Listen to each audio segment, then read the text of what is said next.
Okay, it's on, time being 6:02, and the appropriate schedule. We have a quorum. I'll call the meeting to order. First, a welcome to Eileen Sager, who is a new member replacing Joel Hellman. If you'd like to make a few comments, by all means, go ahead. Sure. Well, it's great to be here. It's an honor, actually. Seems like there's a lot going on. I've tried to read every piece of information that was sent to me, and I have a list. But I'm hoping I can help you guys out and be a good listener and add value where I can. My background is finance. I've been in banking for about 25 years in commercial banking and did quite a bit of time in not-for-profit lending, which is why I'm here. I'm on another board. I'm on a YMCA board, so I know the accounting. I don't know a lot about pipes and project management and capital expenditure. I know. It's all about pipes. The list is long. Just when we thought we had a know-it-all. 24-inch, 18-inch, they're underwater, they're on the street. Sometimes they hit a gas main. But yeah, there's a lot going on, a lot to be done, and I give you guys a lot of credit because I had no idea there was so much involved in running a water authority. I mean, it's truly an engineering phenomenon. It is. So. Some people believe we do it with smoke and mirrors and behind closed doors. And Open those blinds, Frank. Frank, open those blinds. I only have one question. Yes. What part of Barrington are you from? I'm from the poorest section, the smallest house in the room. We live behind the middle school in Roberta Flat. So we've been there about 25 years. We have two kids. Oh, you're not going all. I'm just kidding.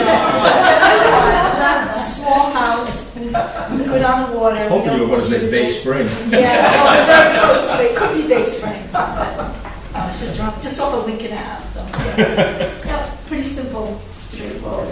Welcome aboard. Well, thank you very much. Public input. if I may, Mr. Chairman. Yes. A ratepayer from Bristol, Dave Raposa, he wanted to be here tonight to comment on a great experience he had with Marie she works in Customer service. customer service. And Mr. Raposa had a problem with his meter, and Marie, he said it's the first time in his adult life that someone called him twice to help him resolve the problem. So, like Dave would like to be here himself to say that this is a treasure that we have and that we shouldn't lose it. And he asked me to say a few words about his experience with Marie and how enjoyable it was. And he just wanted it on the record that we're lucky to have. Very good. Thank you. Yeah. I'll pass it on. You'll agree with me. Yeah.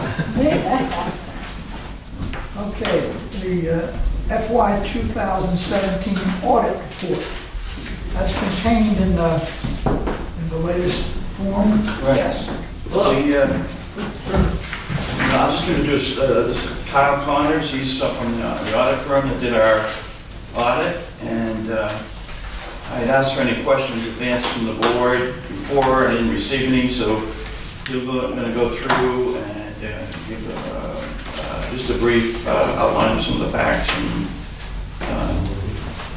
so it's all set. Okay, Mr. Connors? Hello, everybody. How are you doing? Go to it. Great. So thanks for having me here. We're going to discuss the fiscal year 2017 financial statements. If you have questions throughout, please feel free to ask, even if they weren't asked in advance. That's what I'm here for, to hopefully answer questions, ease your minds, whatever I can do to help. So this is Eileen, this is our second year working with the authority, so we're still relatively new, last year being our first year. The audit went very smooth. We had minimal adjustments, and that really is a testament to your finance team. Whenever we come in here to do our preliminary work or to do our substantive work, Mark's always prepared for us. He's very open to our questions, and that makes our experience with you a lot smoother than some places. I won't get into details, but what I'm going to do is, I'm not going to bore you with the details of the report. I'm going to highlight some of the areas that I think are the most important for you. And that is starting on page 1. Page 1 is our audit report letter. Yeah. and we have issued a clean opinion. What does a clean opinion mean? That means we've looked at all of your material accounts within your trial balance, and we have vouched them or traced them to third-party documentation or to your own documentation, and we haven't found any significant mistakes or issues. It means that we have tested your internal control processes, whether it's your payroll, your cash receipts, cash disbursements, just to name a few. We run tests to make sure that those processes are working correctly, and that there are no segregation of duty issues. With an authority of this size, which isn't inherently large, it's somewhat common for segregation of duty issues to exist, where multiple people are not looking at documents, or one person is signing off on journal entries and no one else is looking at them. That isn't the case here. The authority does a very good job with their internal controls to do their best to prevent and detect fraud if it does exist. It's not to say that it's perfect or that fraud can exist, but we haven't noted anything that stuck out where we said, we should really let the board know if something is wrong. So the last thing it means is that if we don't have a lot of adjustments during the audit, that means the information that you're receiving in your board meetings is probably pretty reliable. I can't say everything is, but because we don't look at everything that you receive, but your finance team does a great job. Pages 4 through 12 are a nice summary that Mark put together that really sums up the year. I'm going to talk about a lot of what he got into during the actual... Excuse me 1 second, but the audit's in the second half of the report. Starting with the balance sheet that is on pages 12 and 13. I don't know if your page numbers are different based on what you're looking at. No, Is it it's 12 and 13? Great. This is your statement of net position, and I want to specifically focus on two liabilities on page 13. That being your net pension liability and your net OPEB obligation. So your net pension liability is currently at 1.6 million, and you can see that it's an increase from the prior year. At the end of FY17, your pension plan was funded 75%, which is significantly higher than any other client that we work with. So you should be proud of yourselves for it being that high. In the prior year, it was funded at 81%, so there is a decrease, but it's not for a lack of contribution. So the required contribution for fiscal year 17 was, I think it was around 300 something thousand. The authority overfunded that contribution by $8,000. So it's not as if the funding percentage went down due to lack of contributing funds, because that wasn't the case. So why did it go down? Two reasons mostly. The market during this time period had a downturn, and so your assets are investments that are invested in the market, and when the market does great, your funding percentage goes up. When it doesn't do as well, it can go down, so it always fluctuates. And I know from having spoken with Mark today that this coming year has done a lot better. It's already bounced back. So this is just a period of time that we look at. I just want to, just for clarity, what the auditors look at was the year ending June 30th, 2016. Understand. So they're always a year behind where we are with it. So just to be clear, that was a year that didn't turn out so great. The other reason why the funding percentage may have changed a little bit is that the authority is up to date with their actuary with regard to a lot of the assumptions. So the authority is using the most up-to-date mortality schedules, the most up-to-date assumptions. People are living longer. It's great. That's what we like to see. That in turn costs more for your pension plan. But we work with a lot of entities that are still using mortality tables from the year 2000. So 16 years later, the life expectancy is always changing. When they do change their assumptions, they're going to see a significant spike in their liability. It's going to go up, volumes. Whereas the authority tries to stay on top of these sorts of things and is always using the most available mortality rate schedules. So you're never going to see that giant spike in liability. It's always going to move gradual, which I think benefits you guys in the long run. The other liability to focus on is the net OPEB obligation, which is two below that, and that is at $2.3 million. as of February 28, 2017. There was an additional $150,000 deposited towards the OPEB trust in fiscal 17, which brings you to a funded percentage of about 13.5%. 13.5% seems low compared to other authorities that we work with or municipalities in general. Most entities haven't even begun funding it yet. I would take zero comfort in that, frankly. Well, that's certainly, I'm just speaking from my experience. How many employees do we have that covers? 34, 35? 33. 33. No problem. Moving forward to next year, that liability may go up a bit. Right now, it's the benefit obligation, which means that it's not the full liability of what would be owed. It's the amount that hasn't been paid into it over the entirety of the plan. So if we were to show the full liability, which will happen next year when GASB 74 and 75 come into play, it would have jumped up to a little over $3 million. So not a huge jump, but a jump nonetheless. And if you wanted to take a quick peek at page 40, you can see the difference between what I'm talking about with regard to the obligation as of 2/28/17 at $2.3 million, what goes into that plan, and then right below that, the valuation that was received on 3/1/15. Now, your OPEB trust has been funded more than $135,000, as I'm sure you're all well aware. This is just, we're reporting the most recent valuation we've received. So I think we'll get a new one, Mark, next year. I believe there'll be a new OPEB valuation next year.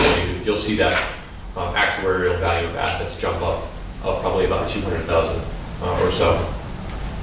So the number that's in the unfunded actuarial accrued liability, which is the fourth column, is the number you're going to end up seeing in the financial statements. Just something to keep in mind. One of the other assumptions I wanted to talk about, I forgot to talk about when I was talking about the pension liability, is on page 36. So the authority is currently using a discount rate of 7.5% for their pension liability. What does that 7.5 represent? Well, We actually changed I think it's that. down. has it changed for the coming year? It's lower. No, we're funding it at 5.5. It's being funded at 5.5. Okay. For accounting purposes, we use what the actuaries had put forth. Your report shows 5.5, Okay. which is what was in the actuary. Well, that's even better than just to give you an idea of what 1% means in a change in fluctuation in that discount rate. Assuming that you're only going to get, say, 6.5, that liability jumps up from 1.6 to almost 1.9. If the discount rate is higher, if you end up making a higher rate of return, then obviously that liability is going to go down significantly. But if you are planning and funding it at 5.5%, that's significantly more conservative than even the state of Rhode Island. The state of Rhode Island, I think, has an 8 or 8.5% rate. So it's probably more conservative and better for you to assume that your rate of return is going to be lower. I thought the state would not lower theirs in light of reality because the major cities would become bankrupt suddenly. Yeah. Well, Sorry. you're probably not wrong about that. So moving on to page 14, this is your statement of revenues, expenses, and changes in net position. So what did we see for trends compared to 2016? Well, your operating revenue went up 4% or so, including your other revenue, which ended up being state received funds that we classified as other revenue. With your operating revenue going up 4%, we also saw an uptick in your operating expenses by about 0.7%. So revenue coming in was at a higher percentage than expenses going out as far as the increase is concerned. And overall, this led to an increase in net position of almost $3.5 million and an ending net position at the end of the year of $64 million. What does that $64 million represent? Well, it's not as if the authority has $64 million, in cash in the bank. So if the ratepayers see that, they might say, well, you've got excess funds of $64 million. If you were to flip back to page 13 to see what that $64 million represents, most of that, in fact, all of that really, is tied up in your capital assets. So you are taking the $64 million and you're reinvesting it in your infrastructure, in your plant and equipment, and those sorts of non-liquid balance sheet accounts. So overall, as far as unrestricted money that's available for you, right now the authority is running deficit, which isn't going to negatively affect your bond rating, but it's just a means of how we present your debt position. Page 17 is the statement of fiduciary net position. So even though we didn't have the most updated valuation for your OPEB plan assets, I can show you here how it jumped up from $230,000 to $423,000 as of February 2017. So when we came in and did our audit, we noted there's about $423,000 worth of assets that are pledged solely for the use of your other post-employment benefit liability. And the same can be said for the pension plan, which has it funded at 75.2. There was $4.8 million worth of fiduciary funds that were used solely for the pension plan. As Mark alluded to earlier, that's always a year behind. So we showed this as of June 30, 2016 and 2015, whereas the OPEB was up to date. Pages 19 through 42 are the notes to your financial statements. I tried to pick out a couple earlier that I thought were the most relevant to what you're looking at. There was no real significant changes in the remaining notes, but if you have any questions or if you saw something that jumped out at you, I'd be happy to answer that for you. But I don't want to take too much of your time with the details. Page 51 towards the back is probably the last important, especially relevant to the board, to the authority. This is your debt service ratio. And so in accordance with your bonds, with your outstanding bonds, you have to have a ratio of net revenue available to service your debt of at least 1.25 is the required ratio. Currently you're at 3.01, and that's an increase, actually an increase from the prior year of 2.64. So it's even trending in the right direction. So you're more than within your compliance with what your bonds require. So those are probably the most important highlights for you. If you have any questions, I'd be happy to provide it. Thank you very much. Great, thank you. Probably there'll be questions that arise after people digest what you've said. Yeah, ask Mark for my email. I'll be happy to respond to you individually for that. Well, we tend to go through Mark. That way, when you answer, everybody gets the answer to it. That works for me too. So that would be the way. Great. Thanks, sir. Great, thank you so much. Thank you very much. Thank you. Hope to see you next year. Sounds good to me.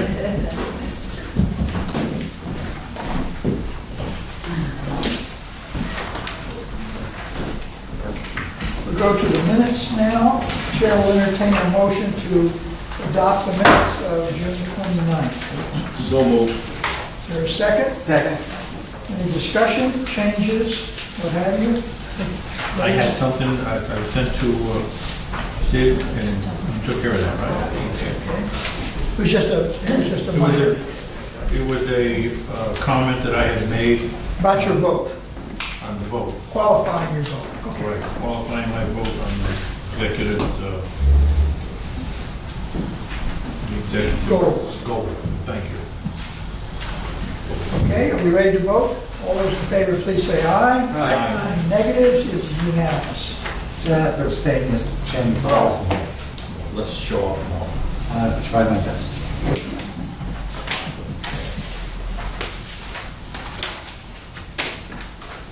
Moving on to the executive director's report. Okay, well, unfortunately, we're still having wet weather this year, so we are expecting lower revenues than we did last year. They'll start showing up in the next couple of months, as we do billing every 3 months for each customer. But we did plan for that in the budget, so hopefully things will pick up a little later again in the year and get back on normal track.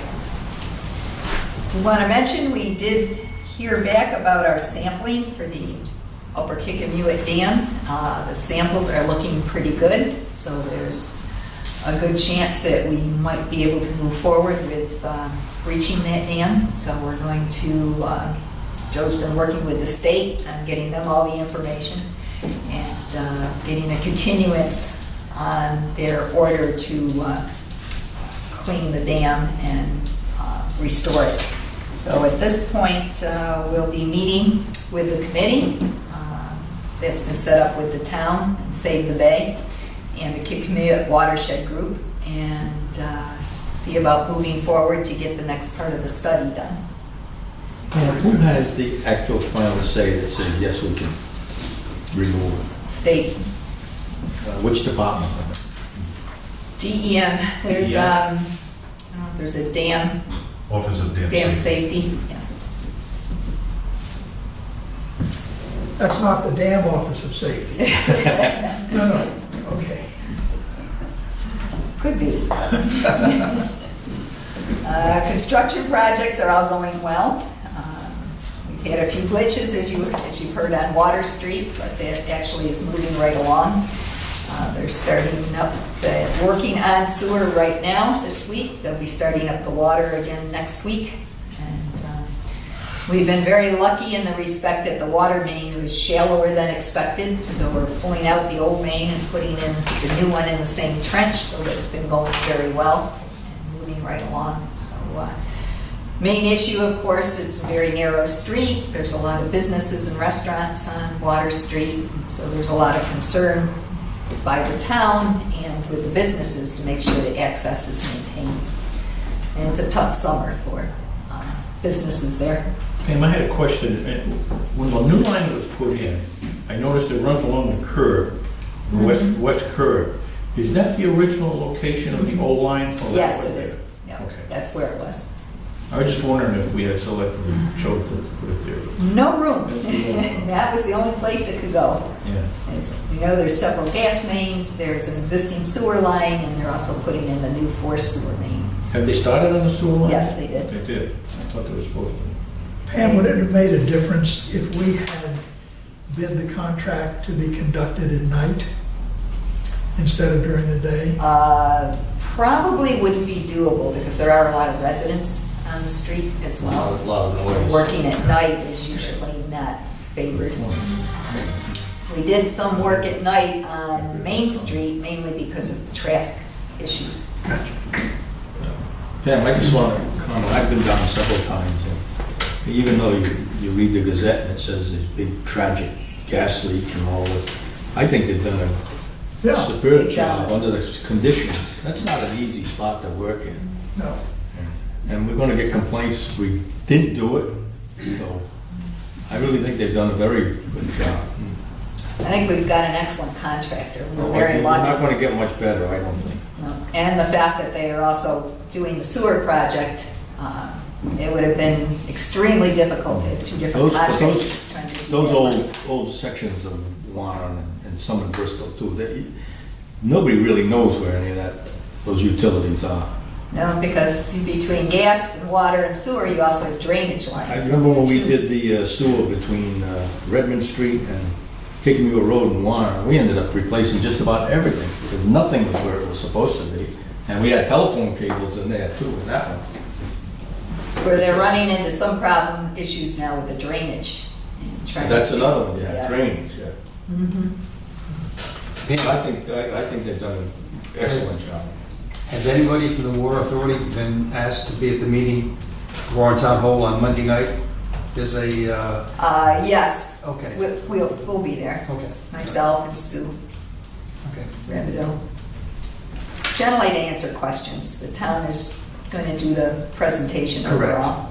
Yeah. The town manager seems to be on the ball there, seems to know what's going on. He's been very involved in the Yeah. projects. I think he can, settle the people right down enough to know that he's speaking the truth, that sometimes people hear the contractor did something wrong, National Grid was too late to respond, so he had a letter this week, probably in the Warren Times, if you saw it, where, He's been very good about getting Very up good. front Yeah. on that. yeah. The original discussion was that the contractor hit the gas main That wasn't the case. Correct. He came right out and stated, wait a minute, we don't want any misinterpretation of what actually happened.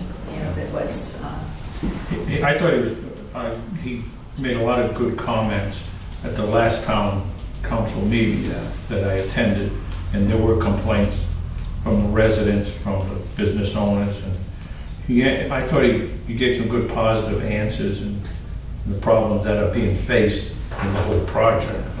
Does he have a DEM background? Is that where he comes from, I think? From I thought that's He what did, it was, yes. yeah. Okay. So I'm sure he's used to dealing with, you know, sensitive issues. But you know, people make comments and suggestions like they should, like National Grid should have a gas crew there. Well, they can't have a gas crew there just waiting to hit a pipe. but actually, and the town manager did ask them to be there whenever they might be close to a gas main or in critical intersections or so on, and National Grid did agree to that. But I don't They would think- at least have somebody. Yeah, have somebody there, but I don't think they're gonna have a full crew there ready to No. replace take care of the patch. So other than that, projects are moving on pretty well. I had another question, if I may go back. A replacement of the Medicum pump station is up for bid. Yes. It says it's necessary to replace the station. It says a small station with a fire flow pump is to be located at the Mount Hope tank. How did that operate? If I don't mean detail, but what's the whole concept of putting that in there? That boost up just the fire pressure, or? We'll have a small pump, which will be able to supply the system from that location as well, but the tank and the pumps sized for the system are not adequate for the fire flow protection needed for the industrial area.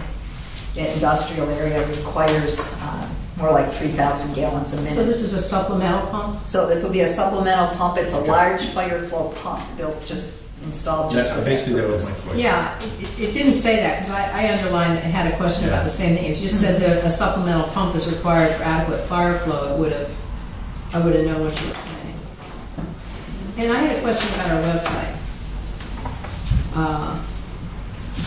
I went on there to try to pay my bill. Now, I didn't remember my password. And I asked for help with my password. And so it says, answer this question, and evidently I had pre-populated the answer to the question, which happened to be my grandmother's name, which I know how to spell. And I put that in there, and the answer I got was, your answer did not match the information on the unable to update password. Please try again later. That is not helpful. So maybe I'm your only stupid customer, but you need a better solution to that, I think. Can I suggest, is it cap sensitive? I tried it both ways.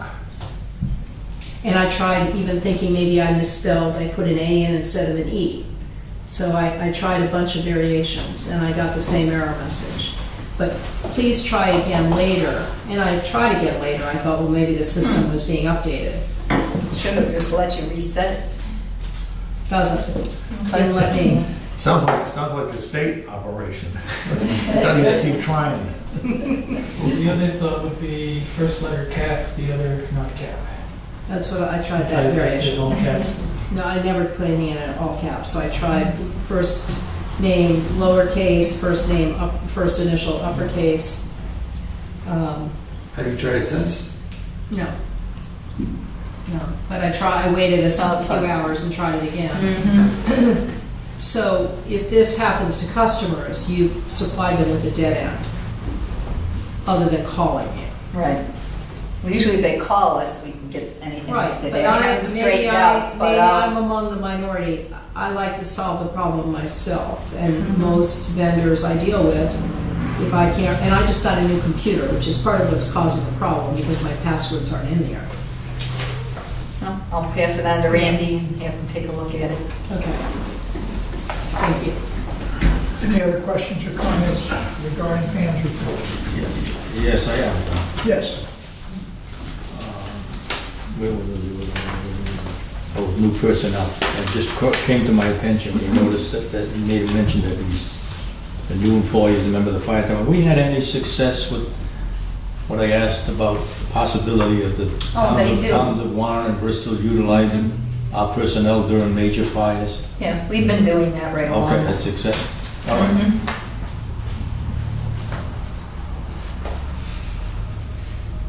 Carrington doesn't need that, they have paid fire. Excuse me, one more question on the Wall Street project. Thanks for letting us know. I was wondering why they built that big complex. Is the Luther, is the end of the line that's going in at Luther Street? Is that what the new line ends up No, it goes all the way through. to? There's a private section on Luther Street, it's private property.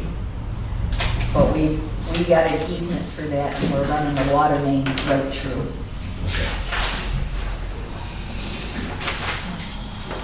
Sorry about that. Okay, any other question? All right, we move on to the next section, which is our financial report. This is the quickest of the night here. I know it, I sense it.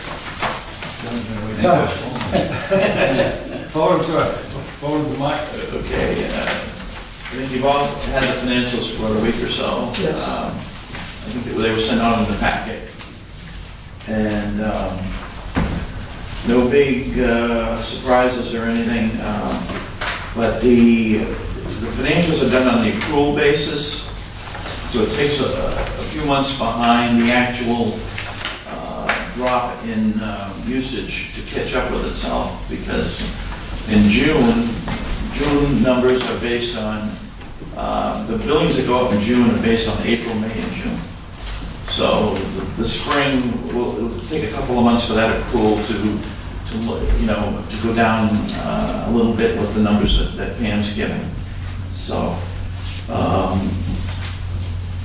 based on dollars billed and gallons delivered, dollars billed is just about spot on with last year, and usage is down 4.7%. That's based on an accrued number. The financial revenue showed a 0.6% decrease over a year ago for June. For the first 4 months, it's still showing an increase of 5.1%, because we're still taking into account March, April, May. Those were the winter months, which were a little better. But that should drop down if this rain continues. It's a good thing we budgeted. Last year was so dry. Revenues were very good. With the rain we're having, I purposely budget 5% less. If you remember when we did the budget, to take into account that this could happen, and it's happened this year. We're very wet spring and early summer so far. The debt service ratio that Kyle mentioned of 3.0, we're currently at 4.59. The reason for the big jump is we paid off, debt service dropped from 3.7 million, 3.4, I think it was, down to 2.5 as we paid off the 2004 bond, which was a refinance bond, but we paid that off. So also, it doesn't look like the debt service will increase this year, as we're talking about the next bond possibly not doing till spring, because I think we have enough in available bonds and reserves to get through from now till the end of the construction season. Were we planning on a fall bond issue? We were talking about a fall. Okay, so now you're able to put that off till next year? Right. Okay. My point was, why borrow the money in November and not use it till April or May? That would be, rather than sit on the money, we'll wait. Unless the rates are due And, to escalate. They have to go up a lot to, Yeah. that makes sense. but, we'll see, it depends how we borrow the money, whether it's a private issue and whether we start to go after money for the Pawtucket thing. In the next round, I don't think there's much in the Pawtucket that's in, will be in that. More so on mains and those type of capital improvements. Was the last bond, well, it was a refinance, that was done private placement. No, the last one was 8.4 million, that was with TD Bank. Oh, I'm sorry. That's what we're That's still, right, that's right. we still have, I think, 1.5 million of that available. Okay. So, we also, if we use any of our reserves between now and say November, there's a provision that when we do take the bond in the spring, we can refund that money back to the reserves when we do take the bond. So we want to be able to make sure we have that ability, so we like to keep the reserves up there. Just one other thing, the pension plan, I sent everybody, or I think you got a hard copy, I did. But we ended up with a 12% increase last year. And we funded it at 5.5, which the board set a thing for us to follow the average of the last 10 years. So with 12%, that might bring that up around 6 or something for next year if we continue into that same. So we funded 582,000 into the pension plan, and I think it called for about 300,000. So we should be looking pretty good. And next month, I should have the actuaries in, they're working on it right now, of how we ended up. They should be here for the next meeting. Well, will you then automatically prepare a 10-year history? Yeah, they using the will do latest that. 10 I'll years? have them do that when they come. And then, Okay, if we can get an early jump, we got a later jump on it. I don't think we made the switch till like November the past year, so we had to fund fairly high those last 5 or 6 months. But the sooner we can get it in, I can adjust. I think I have 500,000 in the budget, but it might not even be that high based on where we stand. all right. So, so I've got the actuary scheduled for the August meeting, and I have Washington Trust scheduled for the September meeting to come in and talk about the investments.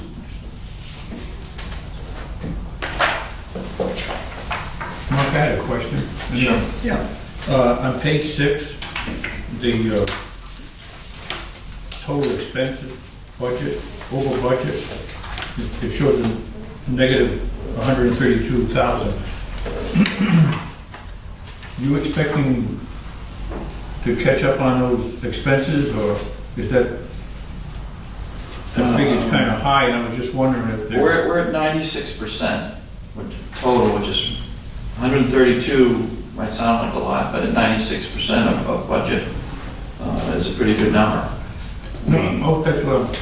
Yeah, The 132, question look basically, what- you really think that's going to be a close... Half of that, if you look, is in operations maintenance, which we, I know we have some work, I don't know if we have more work on the dams. Ken? The operations budget for a dam, work in the dams and stuff, I think we have a good, high number set in that. Right away, I know there was some work that was going to be done for that. So you're expecting some cost that will be coming in? I think that's what, you know, Yeah, one of the dilemmas we have between Water Street and the neighborhood pump station, there's only so many things we can do all at the same time. So we're finishing up on some of these neighborhood pump station being done, we're waiting for some input on the dam. So we'll pick up and we'll spend that later in the year. Okay, it was a big number, I was just wondering how close we're running to the actual budget. yeah, and most of it, you know, that's half of it right there, just in the maintenance of. To go back to that point where I'm sorry, and Joe was here, we've budgeted to repair the dam as DEM wants it repaired. We are trying to remove it, which would change the ultimate disposition of all that money. We'll expend money, but it'd be different. So in case we cannot remove it, we'd then have to follow through and spend to repair that. All right, thank you. any other questions? Good job, Mark. Thank you. Good job. Very good job. Okay, financial report, we did that. Task order addendum, East Providence emergency interconnection. You need a motion for, to add $8,610.20. Well, I had a question about it, Yes. because when I read the C.D. Smith letter, it sounded as if this additional cost was caused by East Providence expressing concern about the same size tap on their transmission main. So the design was modified. So I couldn't understand the engineering speak for, was their concern a valid concern? And was the design change a significant one or not? Well, actually, the design change allowed us to change the installation. That actually saved money on the installation. The design change was because they were concerned about the condition of their pipe for adding valve stops to that pipe, and where we were going to actually make the connection once the pipe was exposed. They felt that it wasn't in good enough condition. Right. So we changed the design to move it, the connection, to another location, on another section of the pipe. And we changed the means of installation. So it was a valid concern? On their part, yes. Okay. Any other questions? Entertain a motion. So many, Mr. Chairman. Second? Second to that. Any further discussion? All those in favor, please say aye. Aye. Sounds unanimous. I just want to mention Chuck Adelsberger here from CDM, just in case you had any technical questions. I have some handouts here that I have, if you want to look through them, and shows pictures of the pitted pipe, so I can just leave them here if you'd like. Thank you very much. Okay. Number 8, we received email that says, gave the explanation, but apparently staff wishes to withdraw that. Drawer number 8. Yeah, at this time. If you saw your email, you would have a couple of pages that would explain why staff is taking that action. So they'll come back, they'll figure out what to do and come back later on that one. Essentially on this project, it was for a structural liner. We have, which for pipes that are difficult to deal with, like asbestos concrete, we're looking at structural liner rather than trying to pull it out and replace it. And we have a difficult situation here on Child Street where the pipe runs under the bridge. So we thought that would be a good solution, but the prices came back much higher than we had expected. So we're looking at different alternatives that actually may be more cost effective. So at this point, we would like to not award the bid for this project. Joe, do we need a vote for that? No, we just, I don't think you need a formal vote as far as the board's aware of what you're doing. yeah, Okay. this is not happening. Okay, next item is a purchase of truck for operations. I move that we purchase the truck for a net cost in the amount of $15,859. Second. Second, discussion, questions? Should have bought a Chevy.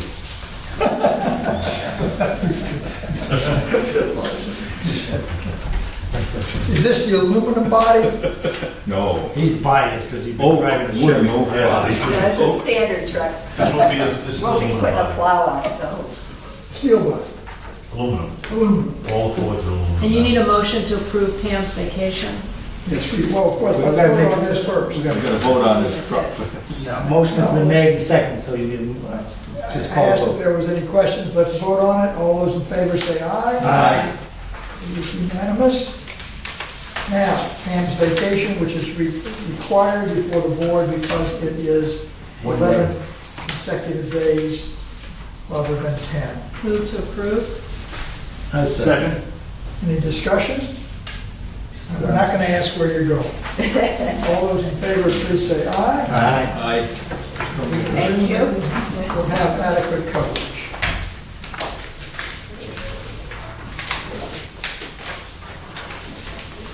Board correspondence. Don't see any. The next move is to go into executive session.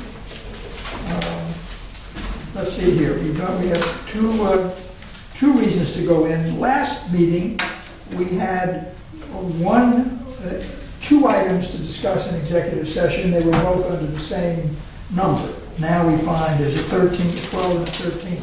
I'm presuming we can make one motion covering both, that once we come out, other than sealing the minutes, Joe, do you anticipate that the board will be taking any further action? No, the board won't be taking any action. Okay, so that once we come out of executive session, we will be sealing the minutes and we will then adjourn the meeting. Before we go into executive session, I have a request for the board, and we could settle that perhaps now. The next scheduled meeting is for August 24th. And I would ask if the board would change that to the 30th, the following Wednesday or Thursday, 30th or 31st. Which is which? The 31st is a Thursday? Thursday. Yeah, yeah. Yes. So if you can do that, it's- I'd have to check my social account. I appreciate it. It is my grandson's not birthday. 4th of July. I'm going to be out of town. I'm gonna be I'm out. on vacation that week. That makes the, Good, let's have the meeting then. that makes the finance. Definitely not there.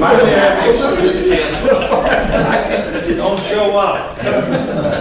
All right, so if you can, we'll go through this formally and double check with everybody, but it'll either be the 30th or the 31st. All right, so then we're going to go into executive session, entertain the motion to do that. So moved. All right, so you're going to read that off. It'll go in that we're going into executive session under Rhode Island General Law 4246.5A6 and 4246.52. The first is investment of public funds. The second is litigation. We need a vote, raise of hands. So it is unanimous, all recorded. And the time for that is 10 minutes to 7, 6:50. We're entering the executive session. You can turn that off now. Sit. I'll just pull it out of the wall. That'll work. This is a battery in it. Backup.